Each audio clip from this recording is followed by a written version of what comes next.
anything totally overrated. All right. And are we going? Anytime for the first slide. I'll wait for you. Oh, you skipped the first one. There we go. Welcome.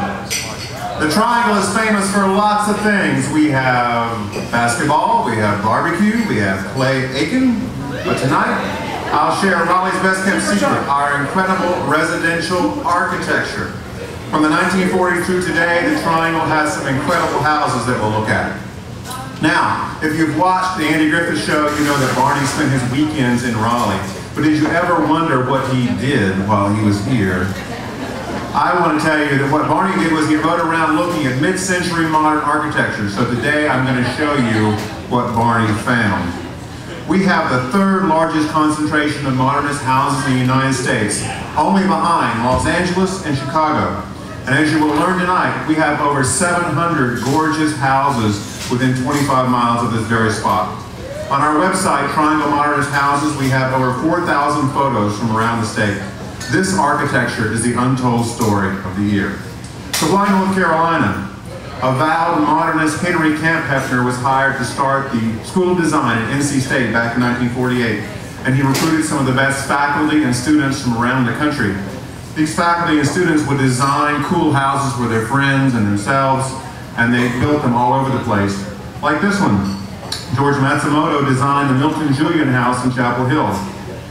It had Asian influences, and it was on a site sloping away towards UNC's campus.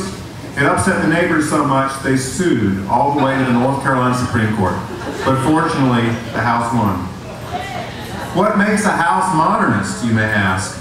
Well, inspired by the Bauhaus movement of the 30s and Frank Lloyd Wright, they are generally flat-roofed with an open plan, interesting geometries, and combined living spaces with lots of glass. This is Raleigh's Richer House, also designed by George Matsumoto.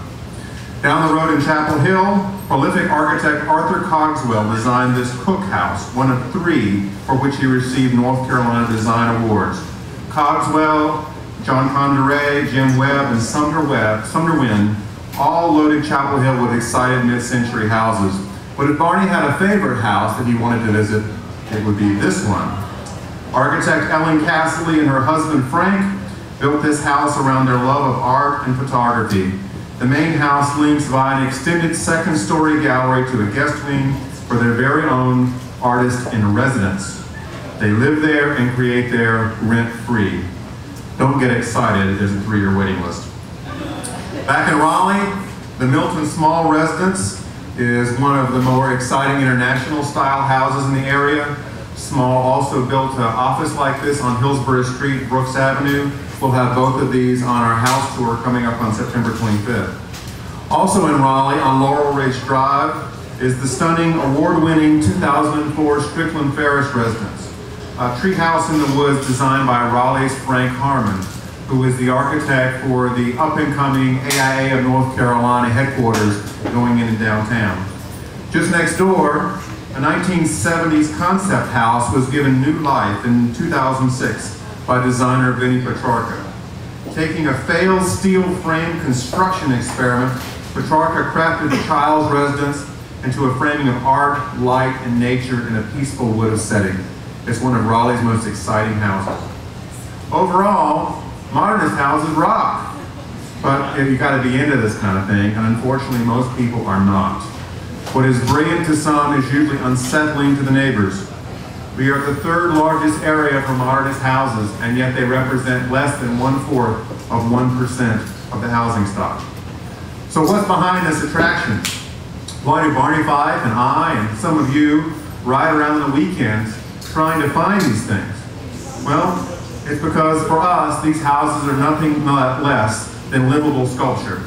There's a certain vibe that you get inside that just doesn't happen in a 5 windows and a door, 2-story planned neighborhood residence. And like all great sculpture, these buildings produce very strong feelings: inspiration, relaxation, or connection to light and nature. Unlike other types of buildings, they evoke our dreams. And after all, most of us don't fantasize about having our own shopping mall or office building. Architects around the world knew this house, and I'm going to close tonight with Barney Fife's favorite house, a landmark which gained Raleigh international attention in 1954. It went by many names, but it was mostly called the Catalano House.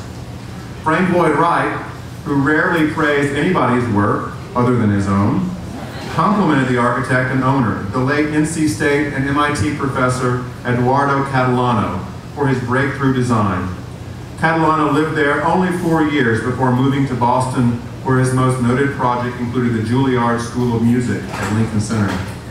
After many owners, the last of which was scared off by a snake, the famous, innovative, wonderful Catalano house was abandoned to vandals, rain, critters, and structural deterioration until the unique hyperbolic paraboloid house was gone.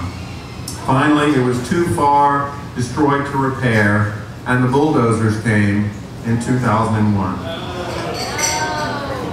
Raleigh lost an international architectural landmark. It was the Dorton Arena of houses.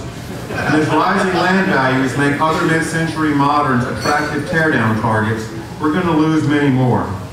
My organization, Triangle Modernist Houses, is dedicated to the documentation, preservation, and promotion of our unique modernist heritage, and you can help.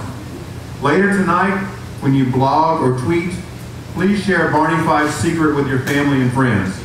Keep these houses occupied, loved, and envied. Tell the world that on countless Triangle streets, we have beautiful art worth saving.